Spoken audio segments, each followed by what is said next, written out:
Hi hello welcome to చిన్నక్క చిన్న చిన్న ముచ్చట్లు యూట్యూబ్ ఛానల్. ఈరోజైతే మనం కర్ణాటక స్పెషల్ వగ్గాణి మిర్చి చేసుకోబోతున్నాం.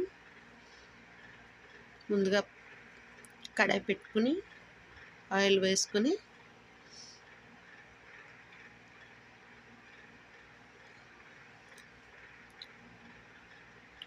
ఆయిల్ వేడెక్కాక ఆవాలు, జీలకర్ర, అలాగే కరివేపాకు వేసుకుందాం.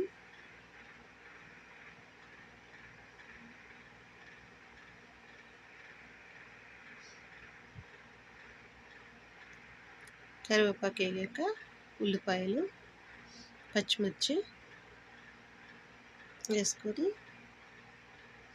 ఉల్లిపాయలు అయితే కొంచెం పెద్ద పెద్ద ముక్కలుగా కోసుకోవాలండి. వగ్గాణీలకు చాలా బాగుంటుంది.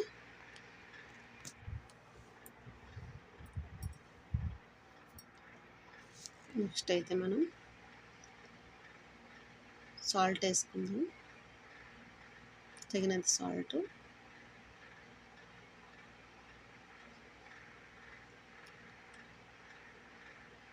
అలాగే పసుపు. వగ్గాణికి మెయిన్ కలర్ పసుపు అండి.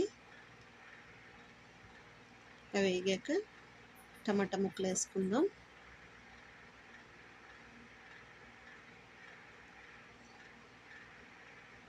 టమాటాలు వేగాక సాఫ్ట్ అయ్యాక చింతపండు రసం వేసుకుని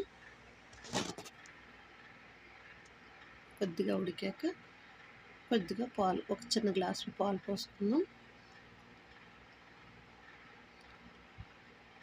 అవి రెండు బాగా ఉడికేసరికి మరమరాలు అదండి మండక్కలు నీటిలో తడుపుకొని పెట్టుకుని పిండి వేసుకుని ఈ విధంగా అయితే వేసుకోవాలి. ఇప్పుడైతే స్టవ్ ఆఫ్ చేసేసుకోవాలండి. స్టవ్ ఆఫ్ చేసుకున్నాక పుట్నాల పప్పు, అదండి వేపిన శనగపప్పు పొడవు అయితే వేసుకోవాలి. వేసుకుని కలుపుకున్నాక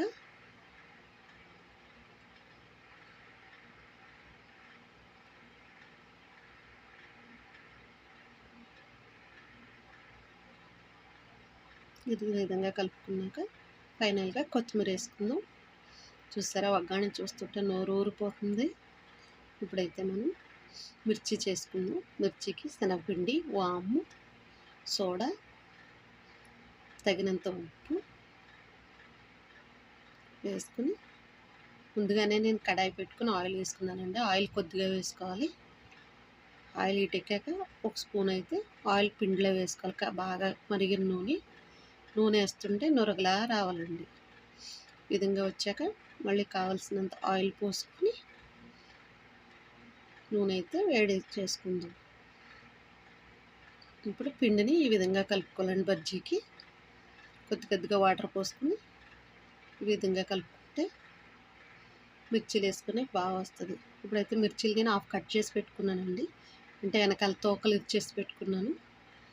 ఇలాగ కాడ పట్టుకుని ఇలాగ ఆయిల్ వేసుకోవాలి. చూడండి, బజ్జీ చూస్తుంటేనే టెంప్టింగ్గా ఉంది. కర్ణాటక స్పెషల్ వగ్గాణి మిర్చి అంటారండి. చూడండి ఇవి ఏ విధంగా ఉబ్బుతున్నాయో. అలాగే మిర్చి కూడా హాఫ్ మాత్రమే డిప్ చేయాలి పిండిలో, హాఫ్ అయితే కనపడాలి పైకి. మాకు కరెంట్ పోయిందండి, చీకటిగా ఉంది. ఓకే, ఇప్పుడైతే బాండ్లో ఎన్ని అయితే పడుతుందో అన్ని మిర్చీలు అయితే వేసుకుని వీటిని బాగా వేయించుకోవాలి.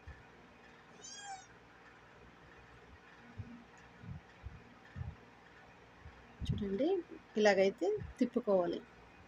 అడుగున పిండి అయితే ఏగుంటుందండి. ఒకసారి మిర్చి వేపి టర్న్ చేసుకోవాలి. ఆయిల్లో మిర్చి ములిగేలాగా మిర్చి వేగితే మంచి టేస్ట్ వస్తుంది. లేకుంటే పచ్చి పచ్చిగా ఉంటుందండి.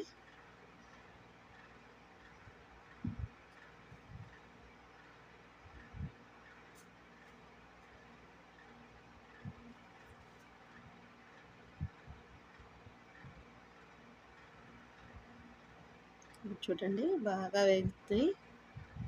దోరగా మంచి రెడ్ కలర్ వచ్చేదాకా, అదండి బంగారు వర్ణం అంటారు కదా, గోధుమ రంగు. ఓకే, ఇప్పుడు అవి తీసుకోవాలి. మన మిర్చీలు అయితే రెడీ అయిపోయినాయండి.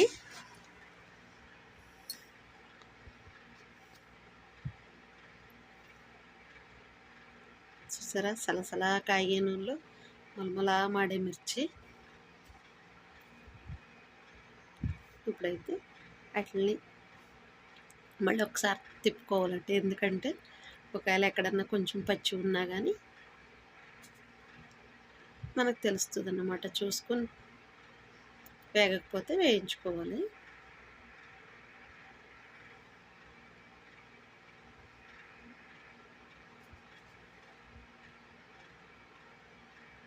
ఇప్పుడు మిర్చిని అయితే ఒక కాడ పైకి పెట్టండి ఈ విధంగా. ఎందుకంటే మనం మిర్చిని సగం కట్ చేసాం కదా, లోపల హోల్లోకి అయితే ఆయిల్ వెళ్ళిపోతూ ఉంటుందండి. అది అలా తీసుకుంటే ప్లేట్లోకి కారుతుంది. ఇలాగే ఎప్పుడైతే మనం కాడ పైకి పెట్టుకుని అది కిందకి పెట్టి తీసుకుంటాం, ఆయిల్ అంతా బయటకు వచ్చేస్తుంది. చూసారా, నోరు ఊరిపోతుంది కదండి.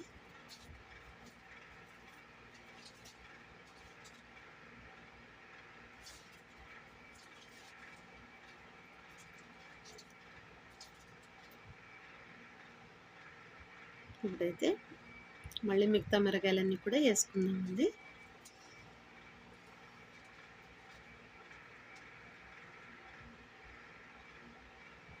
నాకు మిర్చీలు అంటే చాలా ఇష్టం అండి.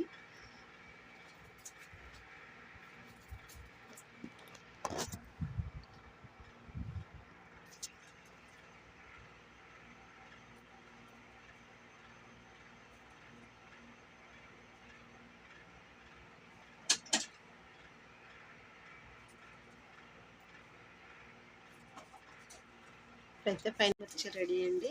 ఫర్ వాచింగ్, సబ్స్క్రైబ్ చేసుకోండి. మీరు ట్రై చేసి కామెంట్ బాక్స్లో కామెంట్ చేయండి. Thank you.